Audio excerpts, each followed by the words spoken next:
Hi, thanks for coming to this webinar. This is a really important topic that we're going to cover today because we want to make sure that our clients and you watching understand that AI is not just here to make your business more efficient, but it is here to disrupt buying patterns. And right now, AI is being looked at by business owners as a way to make their business more efficient. But I'm not hearing anyone talk about how it's disrupting buyer behavior. And that is what we're going to talk about today, because there is a big opportunity in being the first to move on new technology. And basically, for those of you guys that remember, when social media first got on the scene, no one really understood how it worked, how it was going to impact their business, how people used it, especially when it came to finding their goods and services. Well, now we can see, a decade later, social media is a game changer. And if you're not advertising on social media, then you're not being seen. But there was a first mover advantage in those first early years. And that is what I want to talk to you about today. Is we are in that moment right now with AI.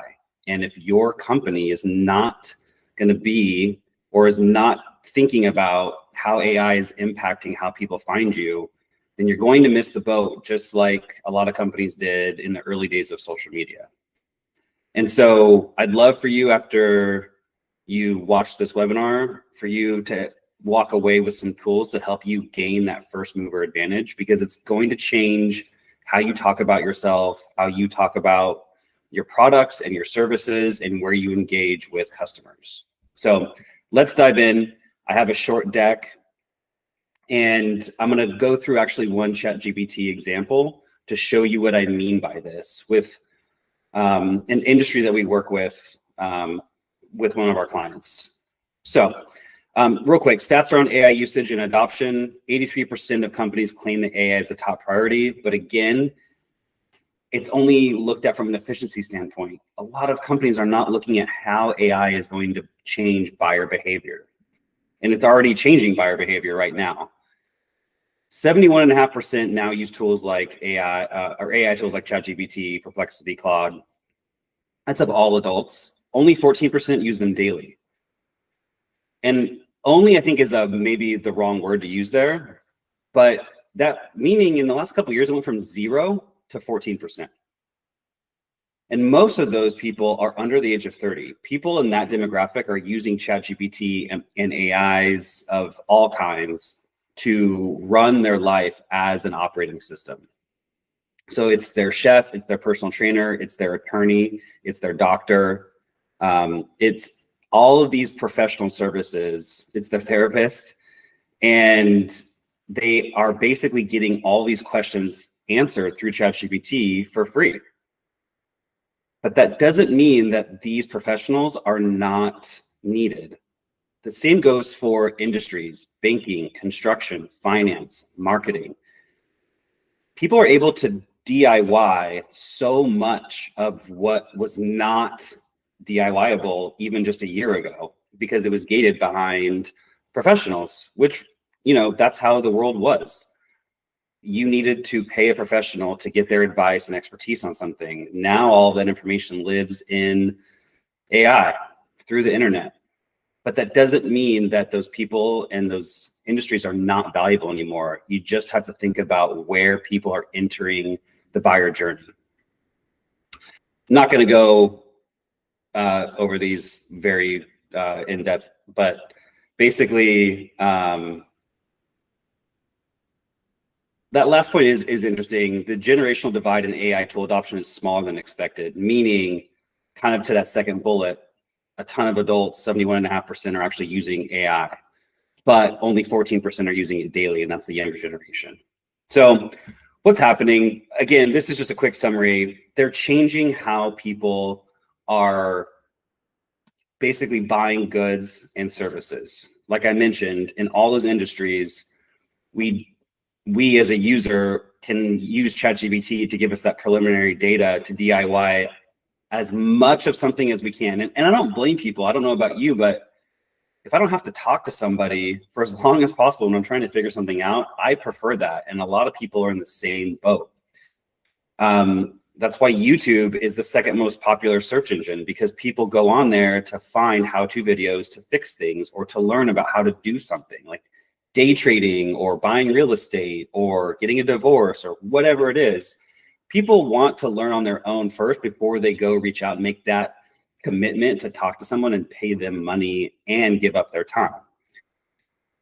So again, buyers are arriving later. With the advent of the internet, buyers started arriving later than people looking in a phone book and calling. The internet gave them more opportunity to educate themselves before they reached out to a professional. AI is changing that. So it's basically pushing the buyer to reach out to you later on in the journey, which means you have to change your communication and your marketing and your resources. If people are coming to you later down the journey and your messaging doesn't talk about that, they're not going to do business with you because you're not meeting them where they are. So your business has to adapt, and that's what we're gonna talk about today. And there's ways to go about figuring out where buyers are entering your market. And I'm gonna show you a real life example. So basically, just a quick summary, search is where people start, and it's not Google, it's AI. And then they're gonna use AI to self-educate, whether that's in the actual AI, which again, I'll show you in just a second, or the sources that AI links to. Those are huge entry points that we help our clients win. Meaning, it used to be you try to get the top link in Google search. Now it's trying to get sourced in those AI answers so that people know that your brand is reputable. And then they click through and you've got a captive audience. So you need to meet them where they're at in that literal step.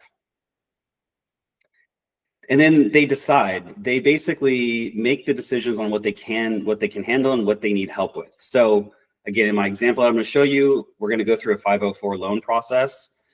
People can make the decision on what they want to handle and what they don't want to handle, and then we'll reach out to you. I would call it arrogance, and I feel like our industry, the marketing, is in that same camp. We know a ton about marketing, and we can help anyone in our verticals, like our industry verticals, with their marketing. Where we have to start to recognize is that people are going to meet us with more information in their back pocket. And so the discovery process needs to change and how you onboard new clients. And then basically hearing them and helping them exactly where they're at. No more can you sit back and be like, well, listen to me, I'm the expert, you don't know what you're talking about. People are going to be coming with their own thoughts and opinions on how things should work. And we have to have the humility to meet them where they're at. And if they're not totally incorrect, if they're not totally correct, educating them and be like, hey, you might want to look at these things because what you're seeing is true on the face, but in your specific situation, it actually doesn't work like that. And then buyers are reaching out when they're either stuck or to verify or when they're forced. So ChatGPT is great. Sometimes it's still not super clear, so they'll reach out when they're stuck at a step. Or it's super clear and they just want to make sure that it's as clear as what it says it is. So they reach out to you for validity, or when they're forced to. So it could be a regulation that says you have to work with a bank officer or you have to do X in order to get Y.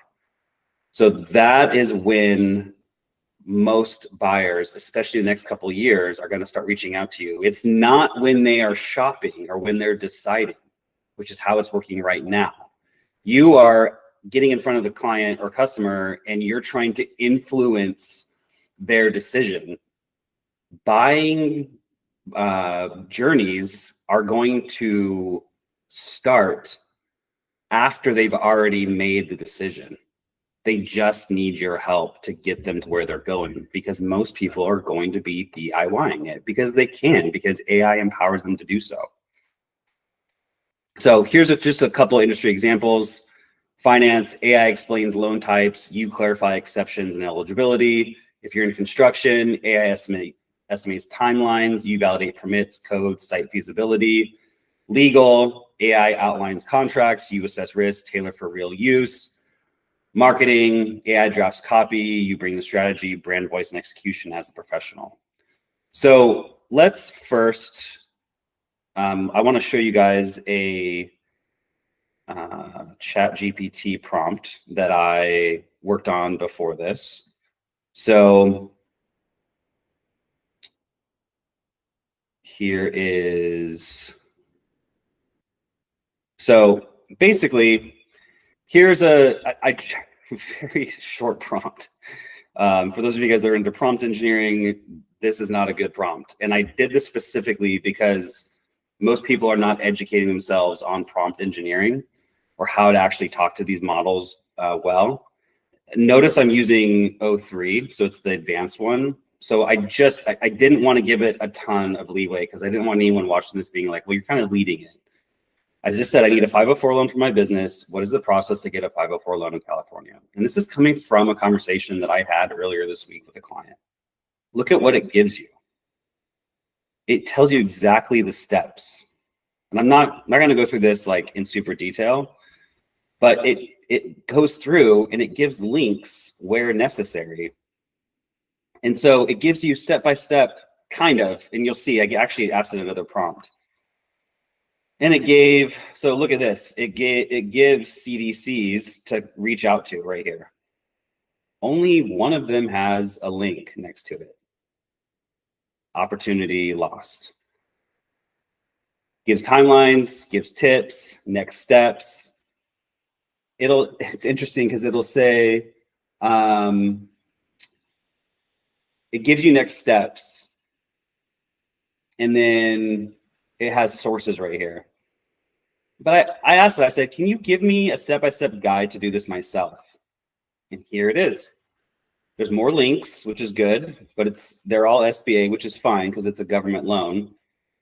Gives you timelines, gives you costs associated with this, gives you where the forms are, keeps going all the way down.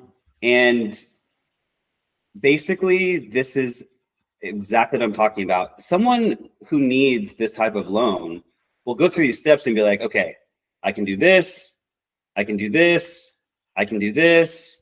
Okay, I can't do this, so I'm going to reach out to the company that I need to reach out to. And if there's nothing listed here, like, I mean, this is not the best step because this is about paying, but like up here, let's see.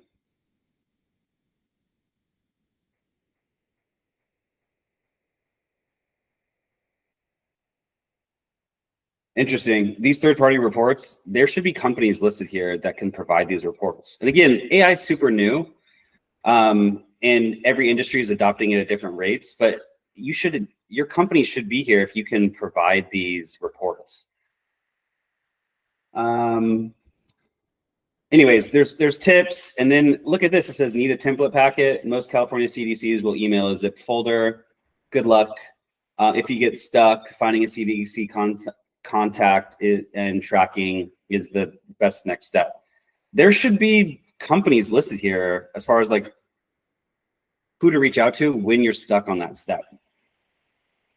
Okay, so this was a very quick example, but that is how people will start to and are using AI right now. And again, I was talking about the first mover advantage, that basically we're in that moment right now.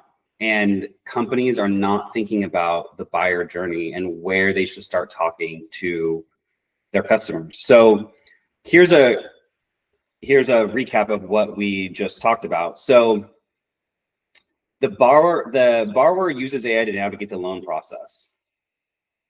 So where you need to do your research is to run queries in ChatGPT or whatever AI you use and pretend that you're trying to do what you do on your own. And then see where you can create touch points. So we still need experts, but it's much later in the process. And so if I went back to this, so let's see, let's go back to ChatGPT.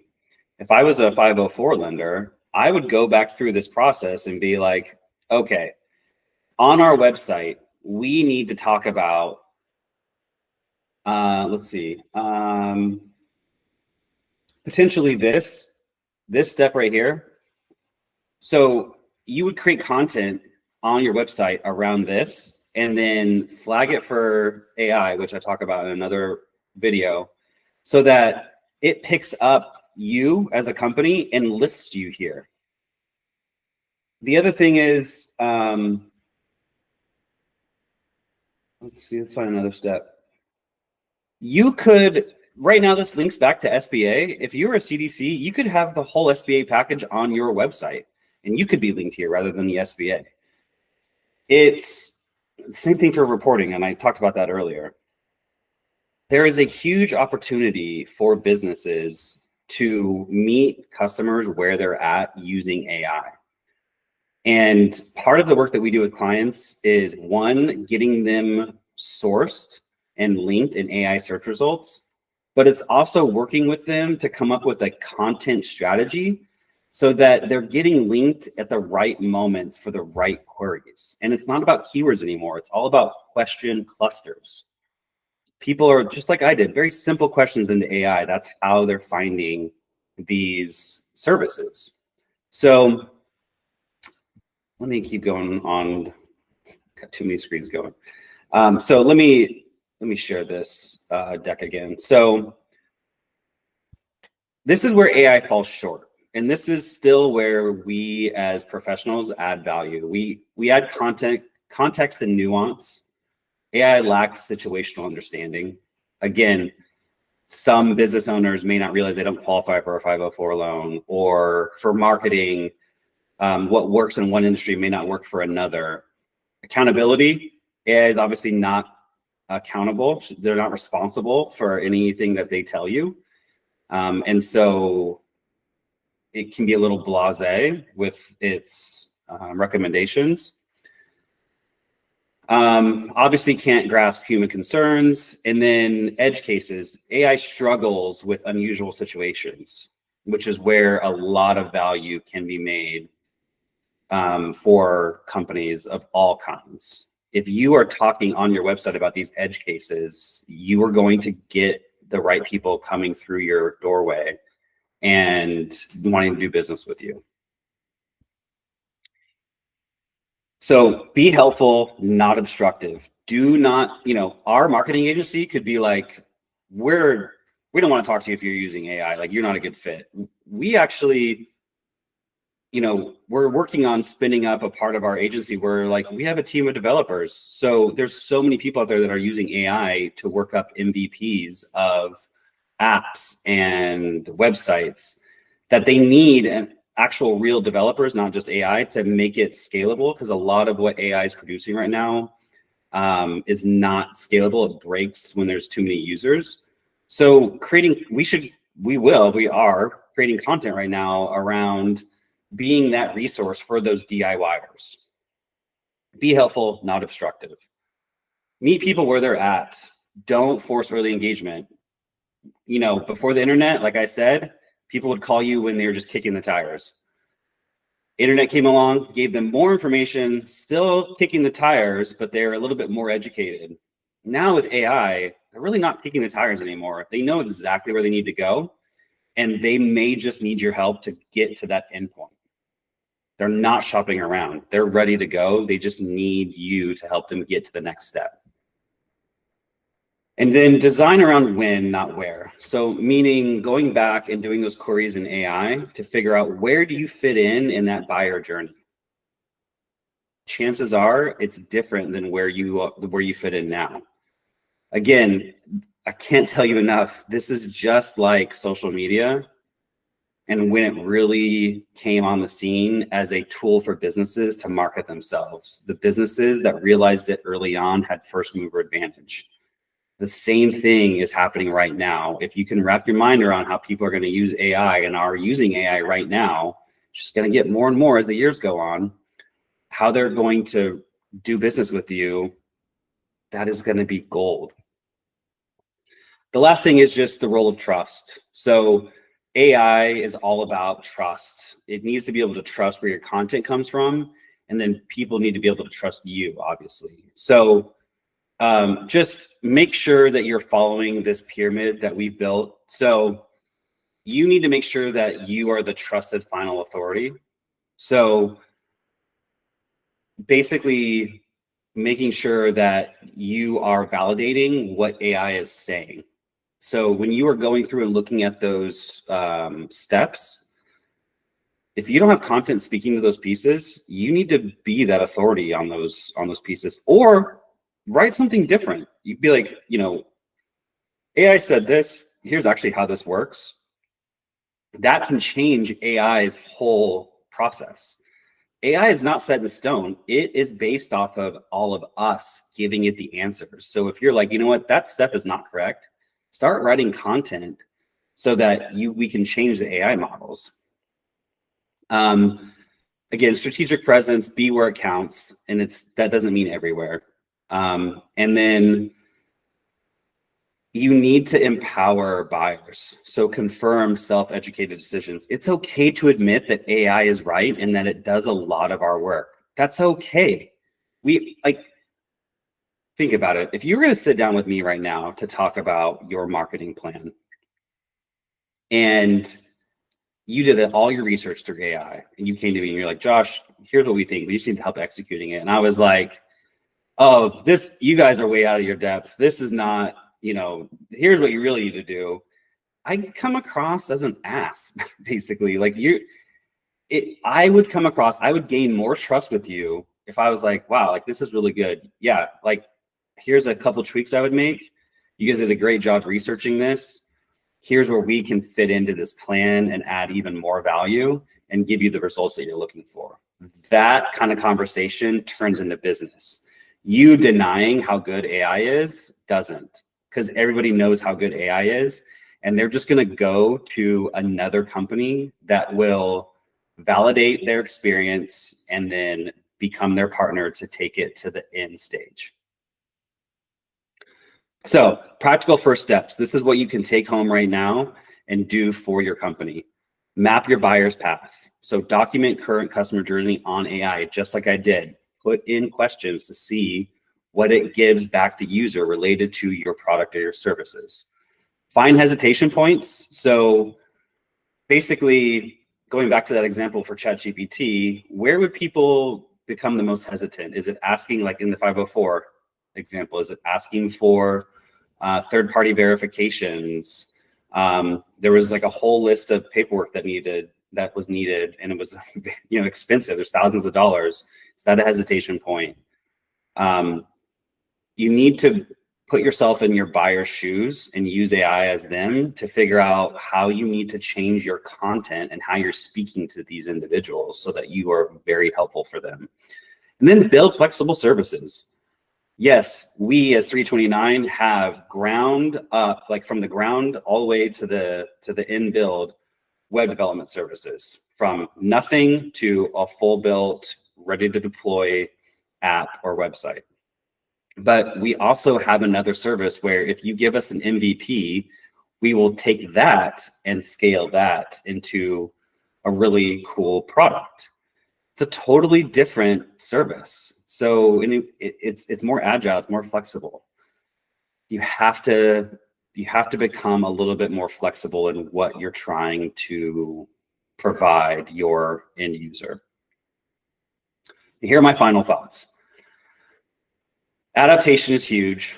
Winners adapt, they don't resist. First mover advantage is going to benefit the adapters. Changing paths, what that means is AI is changing how people find you.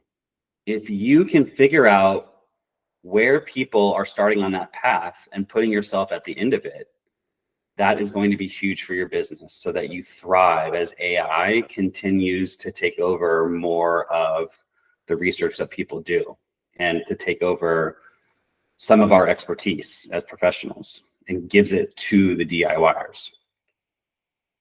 Help people feel smarter, like not dependent, meaning you need to empower people. It's okay to admit that AI did a good job. It's okay to admit that people know what they're talking about. It's okay to admit that maybe you don't have all the answers or that your expertise isn't this big anymore. It's this big. That's okay. You're still the expert. You are still needed. You can still make money in this area, and you can make more money in this area, especially if you embrace it. Think of it. If you're helping 5 people in this much area that don't know anything about it, but you're able to help 100 people with this, you're generating so much more revenue because you're working with more people. So open your mind to the idea that AI is here to stay. It's not going to take all of our jobs. What it's going to do is it's going to change, it's going to augment not just how we work from an efficiency standpoint, from a cost saving standpoint, but it's going to augment how people find us. And if we can begin to understand how that happens, we will have that first mover advantage. I appreciate your time. Thank you for watching this. If you have any questions, you can reach out to me at jhanish@329.com. I'd be happy to sit down and talk about how AI is changing your industry or your company. And we may be able to work together to find a way to start changing your digital ecosystem or your landscape to be more inviting, not just to the AI bots to show up in AI search results, but to be there when buyers are looking for your specific product or service at that very specific entry point. Thanks.